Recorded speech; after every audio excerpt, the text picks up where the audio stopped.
పాకిస్తానోడు ఎంత వెర్రి సన్నాసి అయ్యాడంటే పాకిస్తాన్ సైనికాధికారి చేసిన వ్యాఖ్యలు ఇప్పుడు సోషల్ మీడియాలో విమర్శలకు గురైనాయి.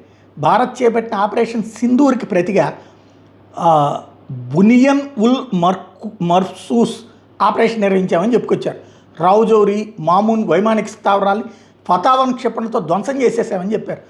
రావుజౌరి జిల్లాగా ఉంటే మామూన్ అనేది పఠాన్కోట్ సమీపంలో కంటోన్మెంట్ ప్రాంతం అని, ఎయిర్ బేసులు లేవని ఇప్పుడు నెటిజన్లు అక్కడ ఫోటోలు పెట్టి మరీ గుర్తు చేస్తున్నారు. పాకిస్తాన్ అధికారిని ఇప్పుడు సోషల్ మీడియాలో ట్రోల్ చేస్తుంటే వాళ్ళు ఇప్పుడు సమాధానం చెప్పుకోలేక మళ్ళీ దానికి ఏదో కథలు చెప్తారనమాట.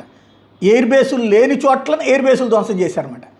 అదే సందర్భంలో ఉన్నటువంటి చోట్ల ఏమీ చేయలేకపోయారన్నమాట. పాక్ అధికారిని ఇప్పుడు సోషల్ మీడియాలో ట్రోల్ చేస్తూ నెటిజన్ అయితే ఆ ఎయిర్ బేసుల కోసం గూగుల్ మ్యాప్స్ పురావస్తు శాస్త్రవేత్తలు సంయుక్తంగా గాలిస్తున్నారు అంటూ చమత్కరించాల్సిన పరిస్థితి వచ్చింది.